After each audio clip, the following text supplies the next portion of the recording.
you can get blown right off your feet. And take a look at these boats here behind me. This has been going on for several hours now. The wind's just battering these boats against the docks and against each other. And then take a look over here. This is Tropical Storm Bill. This is where it's all coming from. There's actually a breakwater there. You can't even see it because the storm surge has completely covered it over. And when that happens again, it allows these waves to come into this harbor and just toss these boats around like toys. Here's the problem right now in Indianola. It is this. The road is blocked off. And the reason why, you see off here in the distance behind me, high water that has been here since the storm rolled through right around midday. If we can go ahead and push in, if we're back on this live video now, Marco Vecchio will be able to zoom right into all the law enforcement that still remains arrayed out in the front of this apartment where, again, we understand a suspect opened fire with automatic weapons on 2 Edinburgh police officers who were attempting to execute some sort of a warrant. And the force of the water on the canal, which is on the other side over here, the force of the water pushed this out, and so now they are going to try to take this piece of reinforcing concrete and wedge it back underneath the road here where the tunnel is. Right, well, let's go ahead and show you what's been causing the problem out here. Corn husks like this one, extremely dry, extremely easy to burn, and there are just piles and piles of them here behind me, still smoldering, still smoking. The suspect, we are told, got out of his car, jumped off of the bridge and into the Rio Grande River, and then swam into Mexico. I don't know how far of a drop that is. Clearly a very good drop. This man did not want to be caught, swam into Mexico. We understand Mexican authorities did also come very close to the border of the bridge as well and have been involved in the search for this suspect on the Mexican side of the border. This, again, still a developing story. We are trying to piece together some of the basic facts on this in terms of exactly what precipitated this chase. Let me show you something. This has been part of the problem out here. This sandy terrain. We're going to go now to the video that we shot earlier in the day. You're going to see the smoke in the distance billowing up into the sky. Check the inspection stickers on any of these carnival rides yourself. For example, they're right here, usually near the controller. Kenny's Funland Carnival. This inspected August of 2011, expires August of 2012. Now, I've checked most of the rides at this carnival and they're all exactly the same, all inspected last August, so they're all good until next August. Frankly, this is as close as we are going to get. This is still a horrible, nasty, toxic mess. It's smoking, it's burning, it's fuming. We can taste it, we can smell it, it's burning our eyes, and it's not just us. There are some folks that are half-mile away. They've been breathing this for 24 hours. So the area is almost perfectly made for smuggling. It's got landmarks, trails, and with all this brush and all these little side trails here, plenty of places to hide. So it's bad enough that, as you can see, Mrs. Moore said she clearly did not want a smart meter and she has one, but as if to add insult to injury, right next door, they still have one of the old analog meters. Transmigrante, a Latin American who buys used goods in the United States and takes them to Latin America to sell. Here's how it works. A transmigrante in Guatemala, for example, drives up through Mexico into the United States. He buys used cars or appliances. Then he wants to go back to Central America through Mexico to resell those items. The Mexican government says the only place he can cross is here, the Los Indios Bridge.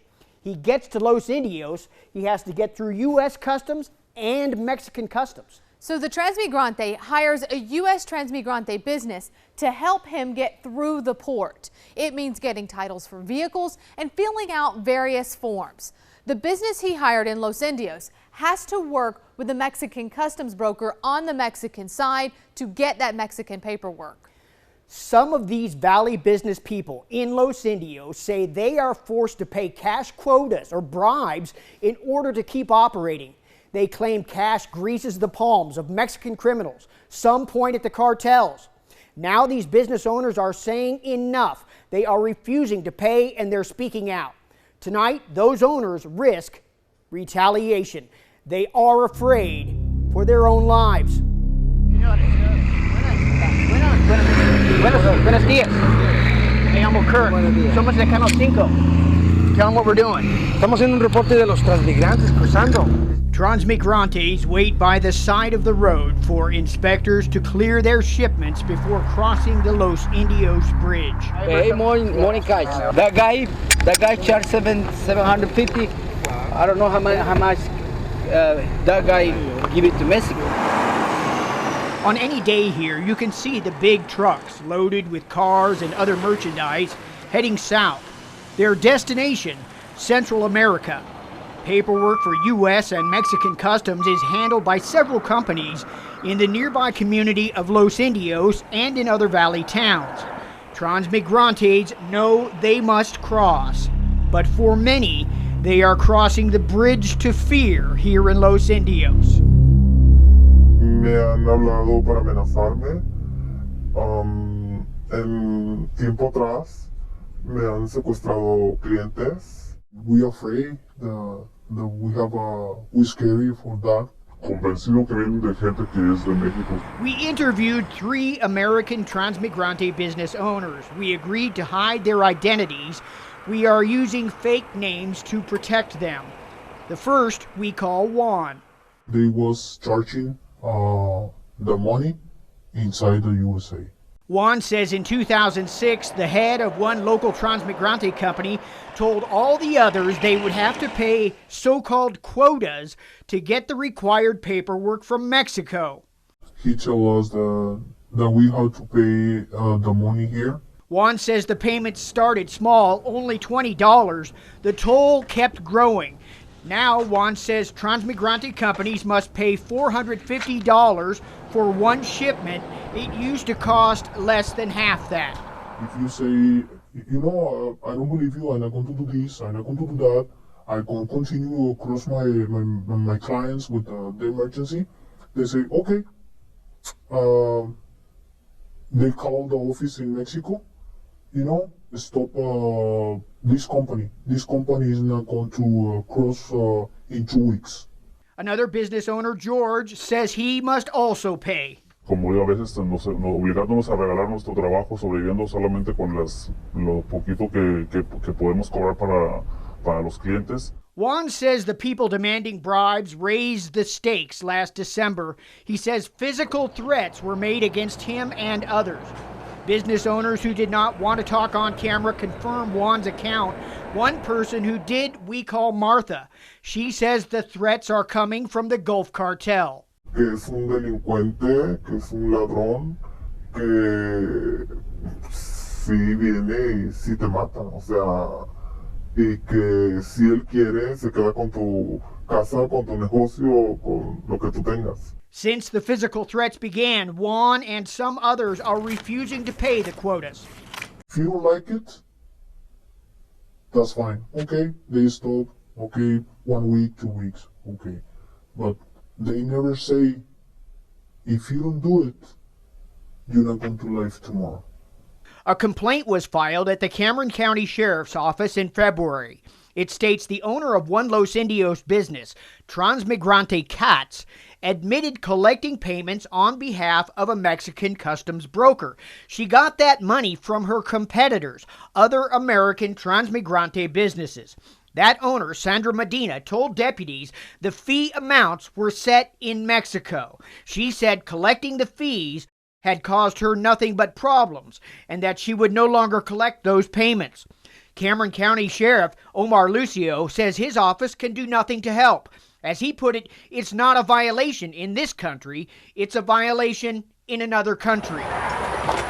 We showed up at Transmigrante Cats for answers and found a clerk. Here at the office, You collect the payments and take it over to Mexico? I receive the payment for the guys and whatever is for the paperwork. Okay, Yeah, our work.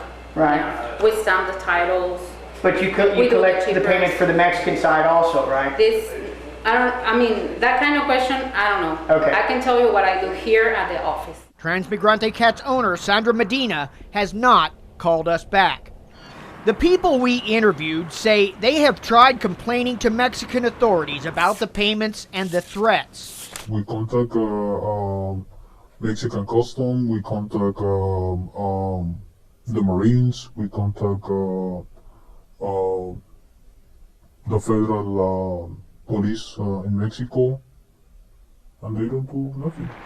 Also caught in the web of extortion, the transmigrantes themselves. Pay much money, you Right. know. Before this, pay 250. Now it pays 750. When did they change it? Yes. Every single month. Sources tell us members of the Gulf Cartel meet transmigrantes near the center of the bridge on the Mexican side and demand cash.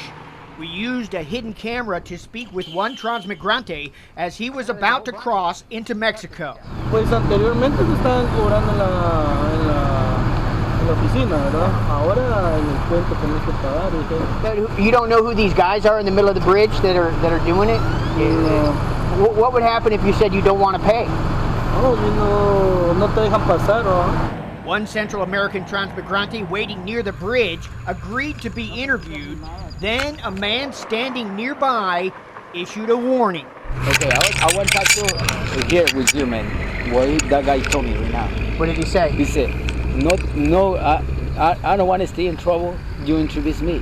Because that guy work with the other people the other side. So once you cross, if you complain, once you cross, they might call, and then what would happen? It happened something to me. Somebody might attack you or kill you or what? Something. You never know, right? You never know. We contacted Mexican federal authorities multiple times for answers. Los grupos de transmigrantes son personas que utilizan el puente de los indios.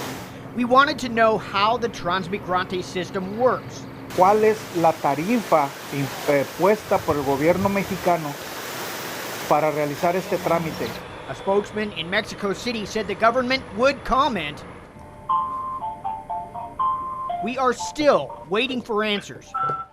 The monetary stakes are allegedly enormous. One source wrote down the numbers. Weekly amounts for shipments total more than $207,000.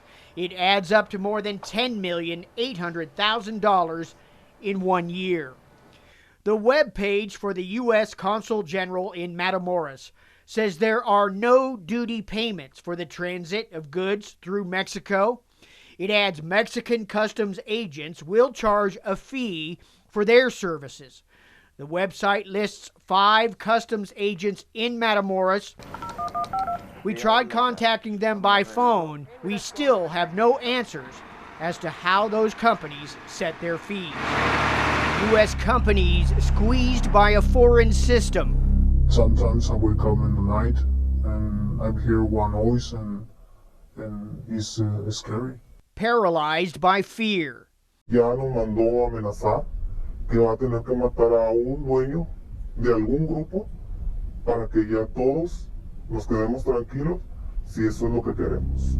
Unable to receive help from local or federal authorities, Juan and the other transmigrante businesses are left wondering how they will survive.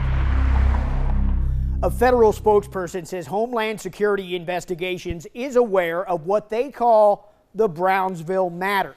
We contacted U.S. Customs and Border Protection and the U.S. Consulate in Matamoros for their reactions. We are still waiting to hear back from them. Erica, we did get a statement from the FBI, though.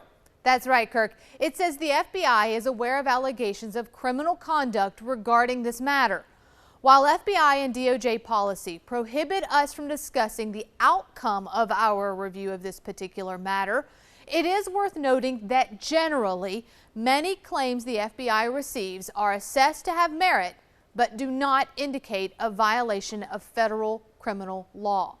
Or there may be hints at a federal violation, but insufficient evidence to support a possibility beyond a reasonable doubt.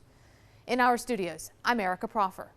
And I'm Kirk Chason, reporting for the I-Team, Channel 5 News at 10.